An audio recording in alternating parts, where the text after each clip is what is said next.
We're the two teachers. Welcome to the Strangest Things. Timeless talk about today's topics. Andy, I'll tell you what's one of the strangest things of this week, and that is our president is being criticized for getting things done. He is getting criticized for getting things done. And one of the strangest things is it seems like he's getting things done by cooperating with the minority party, which, by the way, is not his own. The dealer-in-chief is dealing, and Donald Trump has received a lot of attention, a lot of it negative, because he's been meeting with the leadership of the Democratic Party. What? Republicans? Democrats? Talking to each other? Well, typically you would see negotiations between the two parties mostly when you had divided government, when you have a president of one party and at least one chamber controlled by a majority of the other party. But let's get real, Dan. We have a system of checks and balances and separation of powers. This system is actually working just like the founders wanted. They might not have envisioned a personality like a Donald Trump as president, but they certainly envisioned a president negotiating in order to govern. Issues like the debt ceiling, issues like DACA, the Republican leadership feuding over how to make progress on these issues. And before we know it, Donald Trump is holding a lunch or a dinner with the leaders of the Democrats, and they announce that a deal has been made. Andy, this is strange. It's strange, but it's how it was supposed to work.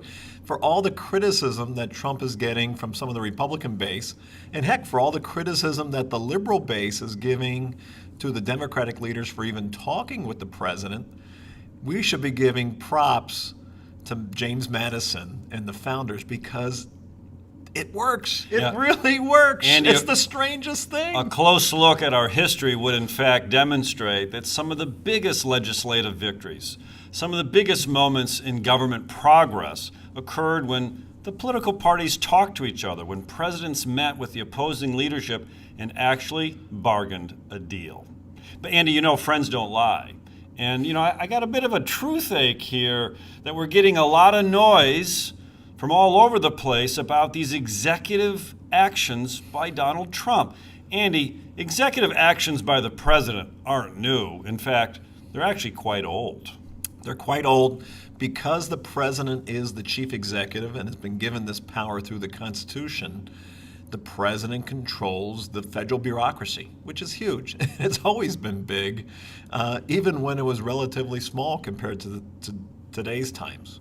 And so, yes, the president has to give directives to the federal bureaucrats to essentially instructions as to how to carry out that law. It's not particularly new. What becomes newer is when they really affect big controversial policies. But Andy, we've heard noise recently that, Obama did this through an executive action, therefore it's an illegitimate act of government, that Congress passes laws, and this is a usurpation of executive power.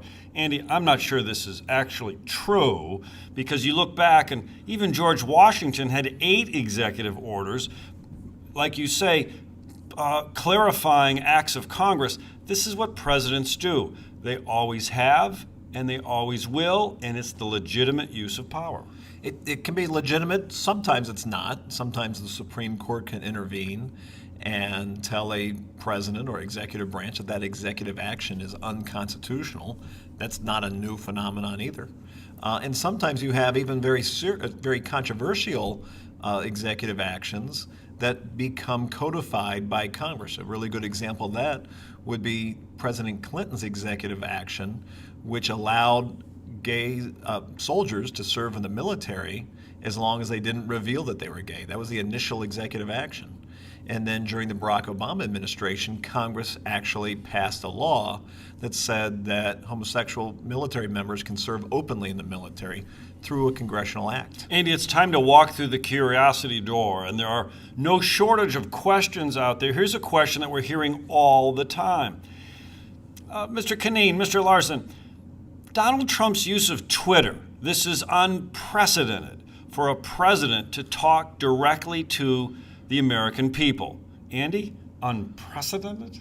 Well, Twitter is kind of relatively new in the whole scheme of things, but it's certainly not unprecedented that presidents have used technology in order to speak directly to the people. Heck, mean, newspapers in this country were pretty much invented, particularly widespread newspapers, by political parties. And Andrew Jackson, for goodness sakes, had some of the most effective newspapers out there, and they were very partisan. They were very much in favor of his party and his administration, and he was able to use it to get his message out. Well, Andy, and the newspaper editors thought it was scandalous when presidents began to use what? The radio? To talk directly into a microphone to the American people without the filters of a newspaper editor? Andy, you're absolutely right that technology has always been used as a means for presidents to talk directly in an unfiltered way to the American people. Twitter, we may not like it, but it's certainly not unprecedented in its use. You don't like Twitter. I like Twitter. I'm okay with it. I kind of like Trump's Pinterest account. That might be more direct way. Andy, we're the two teachers, and this has been the strangest things. No fancy words, No fancy talk. plain suits about issues. Plain talk about issues you need to know. Just in time. Plain suits. You screwed it up. What are you talking You screwed about? it up.